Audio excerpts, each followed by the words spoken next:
Hi everybody, welcome to Crafty Book Nerd. This is Terry here today with what I have read so far in June. So far in June I have read 5 books.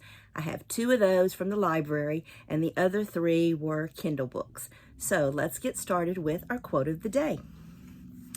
God never puts anyone in a place to grow too small.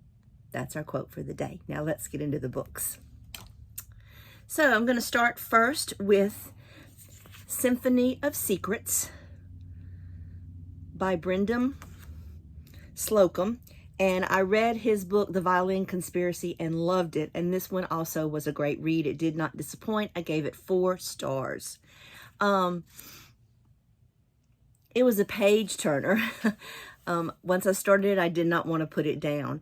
It's about going on a journey with a guy named Byrne, and he is tasked with discovering some information about a composer that he loved, a composer that is well known around the world, who is now deceased, but has a foundation, and something has been discovered that will lead Byrne down a path that maybe he wishes he didn't go on. So he has to find out some information, and this causes his life to be threatened, but he wants the truth to be told, and so he will continue down the path until the truth comes out. It's another story about people, it's another story from the past about people of color and how they were treated even when they were very talented. So I'm not going to say much more about it. I don't want to give anything away. So if you liked Violin Conspiracy, you should probably enjoy this one as well. The next one I want to talk about is Christian Hannah's The Thing We Do for Love. I love Christian Hannah, and so I decided to go back and look at some of the books that she had written earlier, and this one was actually published in 2004. It wasn't as good as some of the others I'd read from her, but it was still a solid 4-star read for me, and this was also on my Kindle. It's about Angela, a 38-year-old successful journalist who returns to the coastal town where she grew up. She has lost 3 children, and her marriage is over. Her Italian family have a restaurant, and they welcome her back with open arms and encourage her to get involved with the restaurant so that she can maybe get some semblance of her life back because of all the heartache that she's experienced.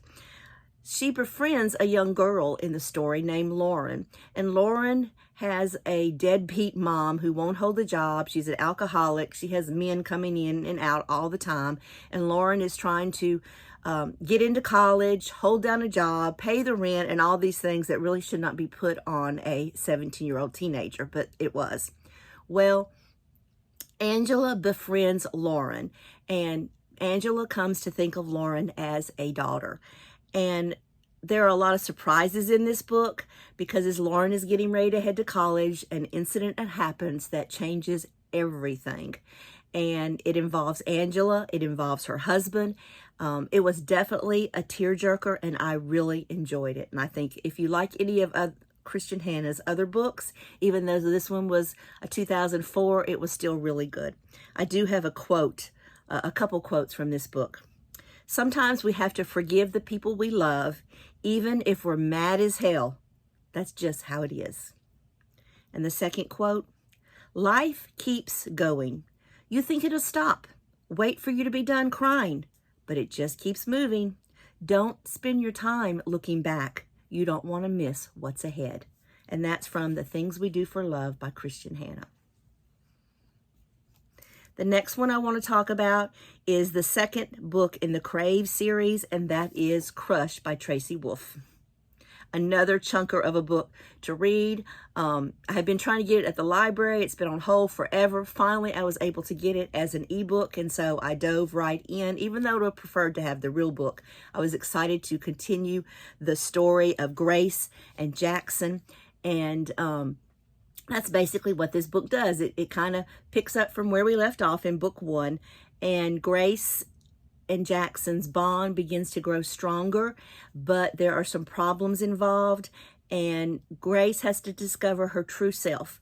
She also realizes that things at the academy are not what they seem, and it's becoming very complicated. Grace learns to make sacrifices in this book. For those she loves, she has to make choices. She has to choose a side. The main concern in this book is a group called The Circle, in which Jackson's father is the head of it, and he wants to destroy Grace. So it's good. I love the story that continued. I love that there were some new characters brought in that we learned more about. And so that was interesting. Of course, I love all the fantasy part with the dragons. And there was a really cool game in this that kind of reminded me of the games that they played in Harry Potter. But it was good, and I'm excited to read the next book in the series.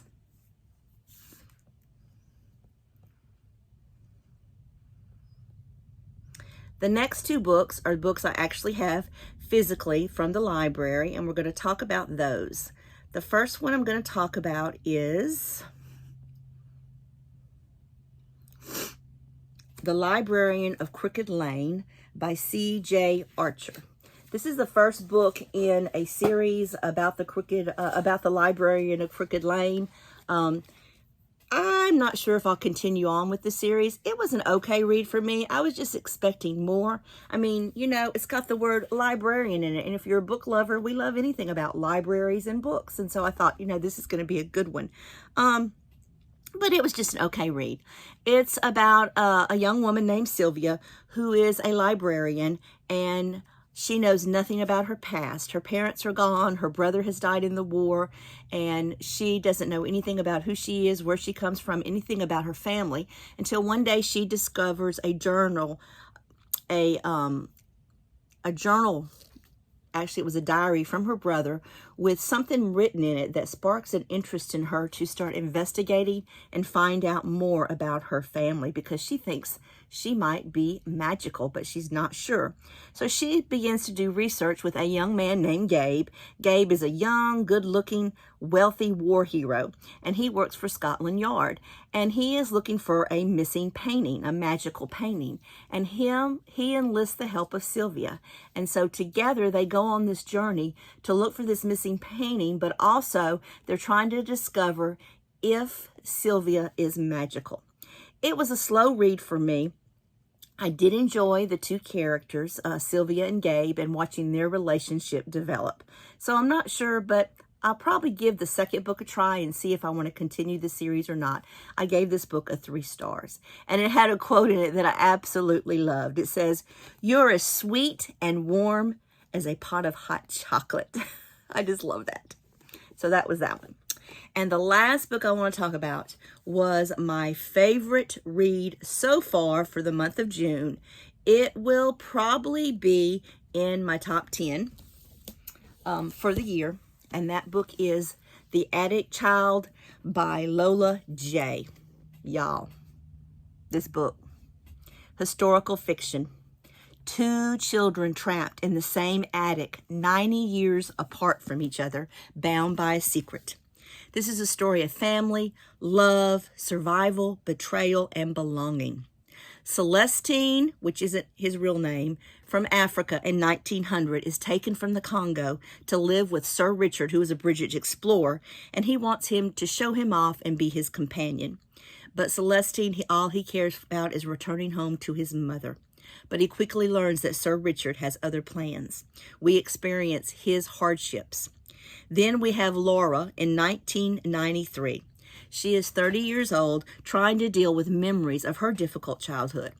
She has to go back to the house with the addict, where she was a child, and discovers some things in the floorboard. Well, these things in the floorboard sends her on a journey to learn more about herself and more about what happened and who else was in that attic. It's gut-wrenching and hard to believe that children were treated in such a way. But once secrets are discovered, we begin to understand. The characters are well written, the story is page-turning, and I absolutely loved it. So, if y'all get a chance, check this one out. So, those are the 5 books that I have read so far in June, and stay tuned for part 2 at the end of June, where I'll talk about the rest of the books that I read for the month of June. So today happens to be Father's Day. It might not be Father's Day when you're watching this, but if you do still have your father, and I do have mine, I'm very blessed. He's 88 years young, and I will be going to have banana splits with him this afternoon. But if you do still have your father, hug him tight, let him know you love him, because I know that many people do not have their fathers and wish that they did. So have a great day, everybody. And this is Terry for Crafty Book Nerd. Don't forget to hit the subscribe button to subscribe to my channel for more information on books and crafting.